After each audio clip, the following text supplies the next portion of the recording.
Assalamualaikum sahabat beriman. Terima kasih kerana menonton video ini. Ini adalah video yang terakhir untuk cara ahli sihir yang terlaknat menghadirkan jin. Cara yang ke-8 iaitu cara memanfaatkan bahan bekas terpakai oleh pesakit. Menurut cara ini, penyihir akan meminta beberapa barang bekas pakai dari si mangsa, seperti sapu tangan, penutup kepala, baju atau secebis kain yang masih berbau mangsa. Kemudian penyihir itu akan mengikat hujung sapu tangan itu lalu mengukurnya sepanjang 4 jari, dan sapu tangan itu dipegang dengan kuat. Lalu dibacakan surah Al-Takasur atau surah pendek lainnya dengan suara keras. Selanjutnya penyihir membacakan mantra yang berbau syirik secara perlahan. Kemudian memanggil jin seraya berkata, jika penyakit yang dideritanya itu disebabkan oleh jin, maka pendekkanlah sapu tangan itu. Dan jika penyakit itu akibat kedengkian, maka panjangkanlah sapu tangan itu. Dan jika penyakit itu termasuk dari bahagian semula jadi atau kedoktoran, maka hendaklah kalian membiarkan sebagaimana wujudnya. Kemudian tukang sihir itu akan mengukurnya sekali lagi. Jika dia mendapatkan sapu tangan itu terlalu panjang melebihi 4 jari, maka penyihir itu akan mengatakan anda terkena penyakit dengki. Dan jika sapu tangan itu pendek, maka dia akan mengatakan anda telah dirasuk jin. Dan jika dia mendapatkan sapu tangan itu seperti adanya 4 jari, maka dia akan mengatakan tidak ada masalah, silakan berjumpa doktor.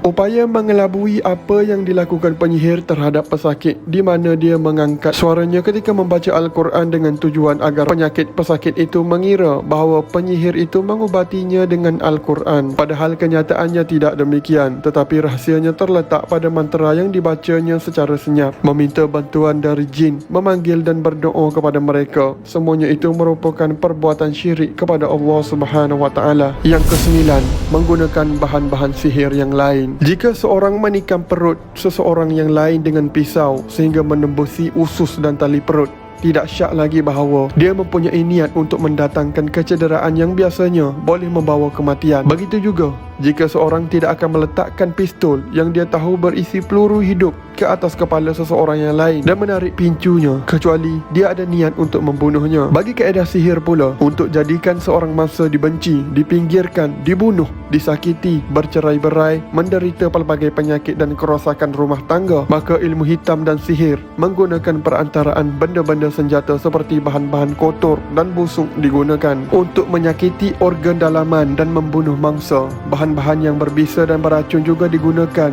menjadi perantaraan seperti ini.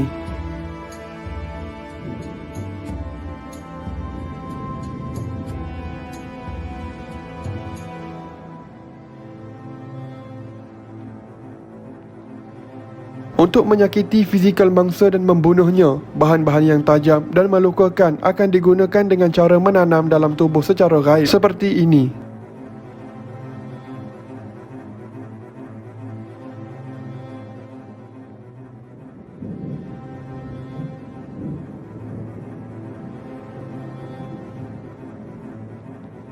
Seperti kaca atau paku ditanam dalam otak mangsa secara gaib, akan menderita kesakitan yang amat sangat selagi tidak dikeluarkan secara gaib. Untuk menjadikan mangsa tidak keruan, tidak rasional dan gila, bahan-bahan berbentuk simpulan akan digunakan serta dipuja seperti ini.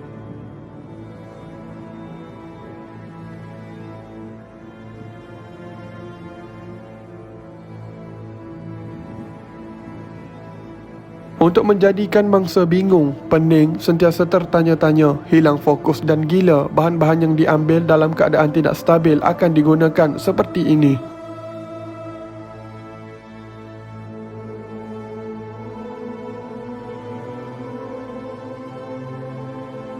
Untuk menguasai dan menundukkan mangsa, bahan-bahan dari tubuh mangsa akan digunakan dan dipuja seperti ini.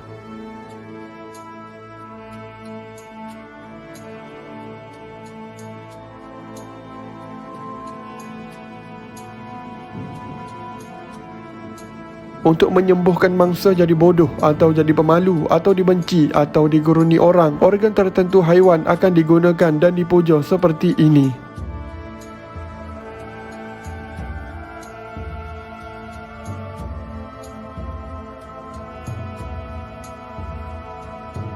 Dan untuk menyebabkan mangsa menderita kesakitan dan mati secara perlahan-lahan, patung dan gambar akan digunakan dan dipuja seperti ini.